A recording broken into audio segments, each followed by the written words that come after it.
Hello good morning guys, कैसे हैं आप लोग। दोस्तों आशा करता हूं कि आप बहुत अच्छे होंगे। मैं क्लास 12 का इकोनॉमिक्स का राष्ट्रीय आय चैप्टर करवा रहा हूं। राष्ट्रीय आय को कैलकुलेट करना सीख रहे हैं यहाँ पे हम। इससे पहले वीडियो नंबर 4 में हमने उत्पाद विधि पढ़ी थी। उत्पाद विधि यानी कि प्रोडक्ट मेथड हमने पढ़ा था। अगर आपने नहीं देखा तो वीडियो के डिस्क्रिप्शन में मैंने लिंक दे रखी है, वहां जाके आप देख सकते हैं और उसको समझ सकते हैं। पहले आप उसे समझिए फर्स्ट मेथड को, फिर आप सेकंड मेथड की ओर बढ़िएगा। ठीक है, हमारा जो सेकंड मेथड है वो क्या है। सेकंड मेथड हमारे यहाँ पे है आय विधि। हम यहाँ पढ़ेंगे आय विधि के बारे में। ठीक है, फर्स्ट ऑफ ऑल आपको पहले फॉर्मूला समझना पड़ेगा, क्योंकि यहाँ पे जो इसका फॉर्मूला थोड़ा लेंदी है, इसलिए आपको पहले इस फॉर्मूले को समझना पड़ेगा। पहले आप इस फॉर्मूले को समझ लेते हैं। आओ गाइस, बिना देरी करे स्टार्ट करते हैं अपना मेथड। ठीक है गाइस, तो आय विधि में क्या निकालते हैं, शुद्ध घरेलू उत्पाद साधन लागत के ऊपर, यानी कि एनडीपी एट एफसी हम निकालते हैं। तीन चीजें होती हैं, पहला कर्मचारी का पारिश्रमिक, दूसरा प्रचालन अधिशेष, तीसरा मिश्रित आय। ठीक है, ये तीन चीजें होती हैं। इन तीनों चीजों को अगर आप ऐड कर दोगे तो इन तीनों चीजों को ऐड करके आपको क्या मिल जाएगा, एनडीपी एट एफसी मिल जाएगा। ठीक है, यानी कि शुद्ध घरेलू उत्पाद मिल जाएगा किस पे, साधन लागत पे। किधर है गाइस। अब बात करते हैं कि अगर आपको क्वेश्चन में कर्मचारी का पारिश्रमिक नहीं दिया हुआ है, क्वेश्चन में कर्मचारी का पारिश्रमिक नहीं दे रखा है, तो कैसे निकालेंगे। तो आपको क्या करना पड़ेगा, तो आपको क्वेश्चन में नकदी के रूप में भुगतान दिया होगा, किस्म के रूप में भुगतान दे रखा होगा, और सामाजिक सुरक्षा के नियोजकों का अंशदान दिया होगा। ये तीनों चीज आपको दी होगी। ठीक है, तो इन तीनों को आपको क्या करना है, ऐड कर देना है। ठीक है, इन तीनों का जैसे आप ऐड कर दोगे तो आपको कर्मचारी का पारिश्रमिक मिल जाएगा। अब अगर आपको इनमें से कोई चीज नहीं दे रखी है, इन तीनों में से मान लो कोई दो नहीं दे रखा या एक नहीं दे रखा, तो इसको जीरो मान लेना है। घबराने की जरूरत नहीं है कि ये चीज नहीं दे रखी तो हम कहां से लेकर आए, कोई बात नहीं। नहीं दिया हो तो उसको जीरो मान लेना है। जो दे रखा है उसी को यहाँ पे हम कैलकुलेट करेंगे। ठीक है, तो आपका कर्मचारी का पारिश्रमिक आ जाएगा, सिंपल है। अब बात करते हैं प्रचालन अधिशेष की। तो प्रचालन अधिशेष अगर आपको क्वेश्चन में नहीं दिया हुआ तो कैसे निकालेंगे। प्रचालन अधिशेष को बांटा गया है लाभ, लगान, किराया, रॉयल्टी और ब्याज। ठीक है, चारों चीजों को ऐड कर दिया जाएगा तो आपको क्या मिल जाएगा, प्रचालन अधिशेष मिल जाएगा। ठीक है, अब अगर आपको लाभ नहीं दे रखा है, लाभ अगर आपको नहीं दे रखा तो इसके भी कुछ पार्ट हैं, वो देख लेते हैं। अगर आपको लाभ नहीं दे रखा तो आपको इनको ऐड करना पड़ेगा। किसको, लाभ कर, लाभांश और अवितरित लाभ। ठीक है, और लाभ कर और कंपनी कर और निगम कर, इनमें से कोई भी एक चीज आपको दी जाएगी। ठीक है, तो आपको इनको ले लेना है। उसके बाद लाभांश, फिर अवितरित लाभ दिया जाएगा। अवितरित लाभ अगर आपके पास नहीं तो निजी निगमित क्षेत्र की बचतें होंगी, इनमें से कोई एक आपको ले लेना है। ठीक है, किधर है गाइस। लेकिन अगर क्वेश्चन में आपको लाभ दे रखा है और ये चीजें भी आपको दे रखी हैं, तो गाइस ध्यान रहे कि इनको नहीं लेना है। फिर क्यों, क्योंकि लाभ तो ऑलरेडी आपको दे रखा है, तो लाभ कैसे बना होगा, इन सबको ऐड करके बना होगा। तो लाभ आपको पहले से दे रखा है तो आपको इनको नहीं लेना है, इनको शामिल नहीं करना है। ठीक है, ये तभी शामिल करने हैं जब लाभ नहीं दिया होगा। क्लियर है गाइस। ऐसे यहाँ पे भी होगा, अगर कर्मचारी का पारिश्रमिक दे रखा है क्वेश्चन में और ये चीजें भी दे रखी हैं नीचे वाले इसके सब पार्ट, तो इनको नहीं शामिल करना है, इनको भूल जाना है, तब इनको नहीं देखना। क्यों, क्योंकि आपको तो कर्मचारी का पारिश्रमिक चाहिए होता है, वो ऑलरेडी आपको क्वेश्चन में दिया हुआ है, तो सिर्फ उसी को उठाएंगे और इनको नहीं लेंगे हम। ऐसा करता है क्वेश्चन, आपको एग्जामिनर ऐसा देगा कंफ्यूज करने के लिए, दोनों चीज दे देगा और आप कंफ्यूज हो जाओगे, आप उसको भी ऐड कर लोगे तो गलत हो जाएगा वहां पे। ओके गाइस, तो मे बी कि आपको सुन में आ रहा होगा। ठीक है, अब बात करते हैं, लगान आपको दिया जाएगा, किराया को दिया जाएगा, रॉयल्टी आपको दी जाएगी, ब्याज आपको दिया जाएगा। अगर इनमें से कोई चीज नहीं दे रखी तो उसको शून्य मान लेना है, जीरो मान लेना है। जो दिया हुआ है उन सबको ऐड करके प्रचालन अधिशेष निकाल लेंगे, हमारी दो चीज कंप्लीट हो गई। ठीक है गाइस, इसके बाद हम बात करते हैं अपने मिश्रित आय की। मिश्रित आय क्वेश्चन में बेसिकली आपको मिश्रित आय अकेला दिया जाएगा, नहीं दिया हुआ है। अगर नहीं दिया हुआ है तो आपको इन चीजों को ढूंढना है पहले। अगर ये दी हुई है तो ठीक है, नहीं अगर ये भी नहीं दे रखी है तो इसको शून्य मान लेना है और इन दोनों को जोड़कर आपका एनडीपी एट एफसी आ जाएगा। ठीक है, अब पहले तो हम ये ढूंढेंगे, अगर मिश्रित आय अगर आपको नहीं दे रखा है तो पहले हम इनको ढूंढेंगे। क्या ये दिया हुआ है, देखते हैं क्या है।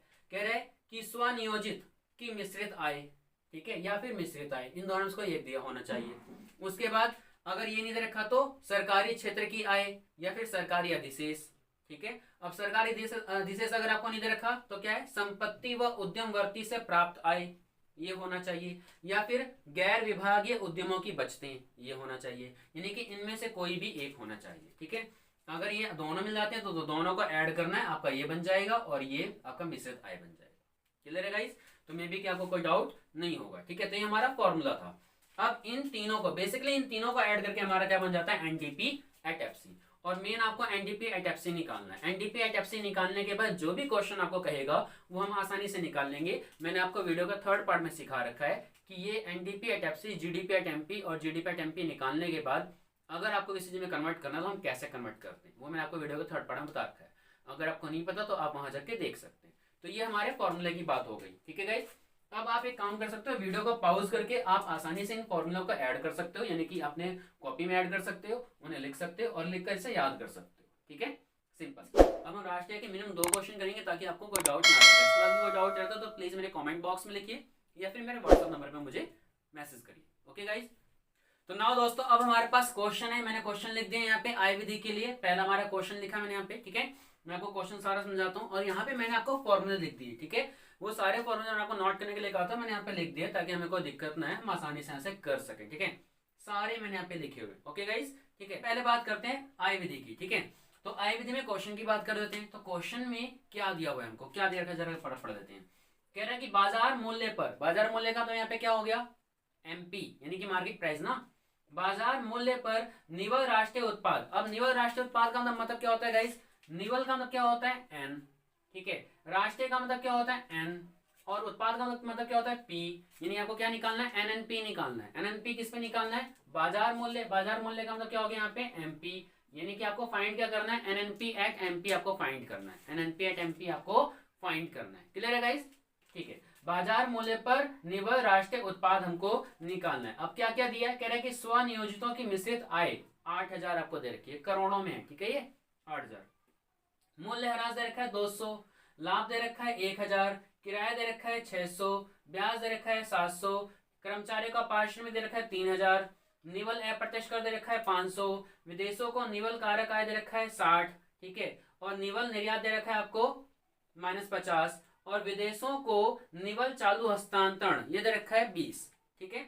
अब यहाँ पे कुछ चीजें ऐसी भी हैं जो आपको नहीं लेनी अपने क्वेश्चन के अंदर, वो इससे दी गई है ताकि आप कंफ्यूज रहो, जैसा कि मैंने पहले क्वेश्चन में भी आपको बताया था, ठीक है। अब यहाँ पे हम लेंगे क्या, तो अब हम यहाँ बेसिकली अपने एनडीपी एट एफसी पे फोकस करेंगे पहले, बाद में हम निकालेंगे एनएनपी एट एमपी, क्योंकि हमारा सबसे पहला काम यही होता है कि जो हमारा फॉर्मूला बोला गया यानी कि आय विधि बोली गई है तो आय विधि के अकॉर्डिंग जो पहले निकलता है हम पहले वो निकालेंगे, फिर जो क्वेश्चन कह रहा है उस पर ध्यान देंगे। तो अभी हम पहले निकालेंगे एनडीपी एट एफसी। उसके लिए क्या चाहिए, कर्मचारी का पारिश्रमिक, प्रचालन अधिशेष और मिश्रित आय, यही आपको चाहिए है ना। तो चलो चेक करते हैं कि कर्मचारी का पारिश्रमिक हमको दिया है क्या क्वेश्चन में, तो आप देखते हैं। तो कर्मचारी का पारिश्रमिक देखो कहीं दे रखा है, देखो ये रहा, आपको दे रखा है ना कर्मचारी का पारिश्रमिक। तो आप पहले क्या निकालोगे, एनडीपी एट एफसी, तो यहाँ पे हम लिख लेते हैं एनडीपी एट एफसी, ये हम निकाल रहे हैं, ठीक है। तो एनडीपी एट एफसी आप निकाल रहे हो। अब इसमें पहला अमाउंट क्या लोगे, कर्मचारी का पारिश्रमिक यानी कि 3000, ठीक है, कर्मचारी का पारिश्रमिक। उसके बाद क्या आता है, उसके बाद आता है आपका प्रचालन अधिशेष। तो प्रचालन अधिशेष आपको दिया है क्या, कहीं देखो यहाँ कहीं लिखा है प्रचालन अधिशेष, मे बी कि नहीं लिखा है ना, कहीं नहीं लिखा प्रचालन अधिशेष। तो प्रचालन अधिशेष में क्या क्या चीजें आती हैं, लाभ, लगान, किराया, रॉयल्टी और ब्याज, ये 5 चीजें आती हैं। तो हम इन 5 चीजों को देखते हैं कि हमें लाभ, लगान, किराया, रॉयल्टी और ब्याज दिया हुआ है, एक बार उसमें चेक करते हैं। तो देखो आपको यहाँ पे लाभ ये रहा दिया हुआ है, किराया आपको दे रखा है, ब्याज भी आपको दे रखा है, रॉयल्टी आपको नहीं दे रखी है, छोड़ दो कोई बात नहीं, हमको नहीं लेना है ना, जो चीजें हमको दे रखी है हम सिर्फ वही लेंगे, मैंने आपको बताया था।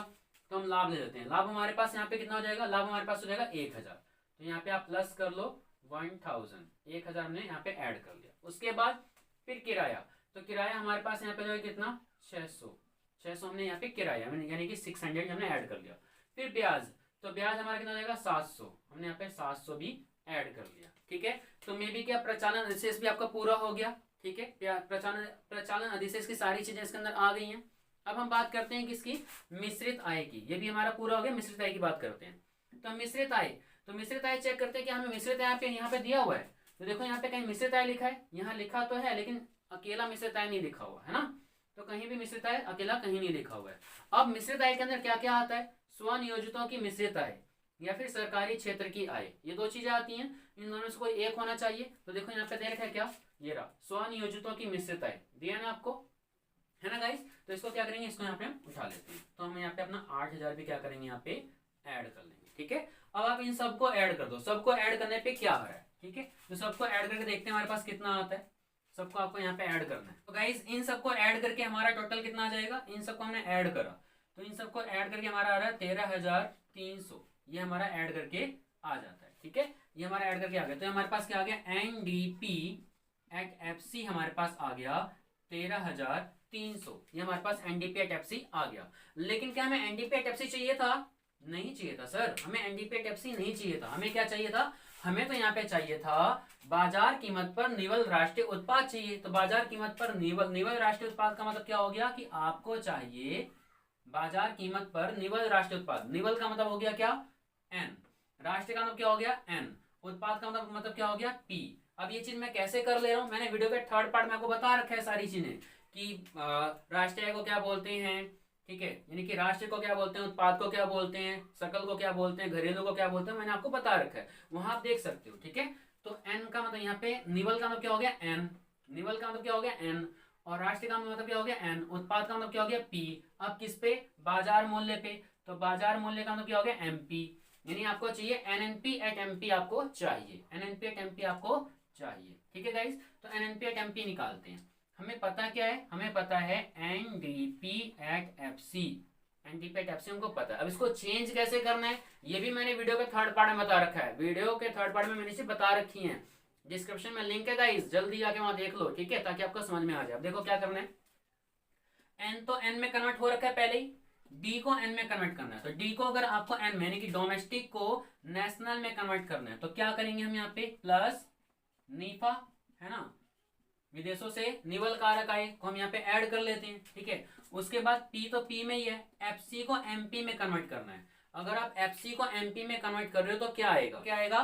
प्लस यहाँ पे निट हो जाएगा, यानी कि शुद्ध अप्रत्यक्ष कर। ठीक है, शुद्ध अप्रत्यक्ष कर हमें यहाँ पे क्या करना पड़ेगा? यहाँ पे ऐड कर देना पड़ेगा। तो शुद्ध अप्रत्यक्ष हम ऐड कर देंगे। तो अब जरा देखते हैं एनडीपी एट एफसी आपके पास कितना है? 13,300 प्लस नीफा। नीफा यानी कि विदेशों से निवल कारक आए। तो आपको क्या दे रखा है? देखो जरा एक बार, कहीं दे रखा है विदेशों से निवल कारक आए? तो देखो ये रहा, विदेशों को निवल कारक आए। अगर को होता तो क्या करते हैं? माइनस। अगर से होता तो क्या करते हैं? प्लस। ठीक है, यानी कि अब यहाँ पे आपको क्या करना पड़ेगा? विदेशों से निवल कारक आय को प्लस की जगह माइनस करना पड़ेगा, क्योंकि यहाँ पे को दे रखा है। ठीक है, तो विदेशों से निवल कारक आय को हम क्या कर लेंगे? यहाँ पे माइनस कर लेंगे। प्लस अब क्या आएगा? निट। निट यानी कि शुद्ध अप्रत्यक्ष कर। तो देखो कहीं शुद्ध अप्रत्यक्ष कर आपको कहीं दे रखा है? शुद्ध अप्रत्यक्ष कर, देखो ये रहा, निवल अप्रत्यक्ष कर। शुद्ध यानी निवल ही होता है। ठीक है, निवल अप्रत्यक्ष कर आपको देखा है कितना? 500। तो वो भी हम यहाँ पे क्या करेंगे? ऐड कर लेंगे 500 भी हमने यहाँ पे ऐड कर लिया। अब आप इनको जोड़ो घटाओ और देखो कि क्या आंसर आता है। ठीक है, 13,300 में से 60 घटाएंगे और 500 हम ऐड कर लेंगे तो कितना आ रहा है? कितना आ जाएगा? इसको करने के बाद हमारा आ जाएगा 13,740। ये हमारा आंसर हो गया 13,740। ठीक है, तो 13,740 करोड़ में आंसर आया आपका, ये करोड़ में। ठीक है, करोड़ों में आपका आंसर होता है। अब ये आपका क्वेश्चन था जो मैंने आपके सामने सॉल्व कर दिया है। अगर आपको कोई डाउट है तो आप मुझे वीडियो के कमेंट बॉक्स में लिख सकते हैं, बाकी आपका ये सारा क्वेश्चन सॉल्व हो चुका है।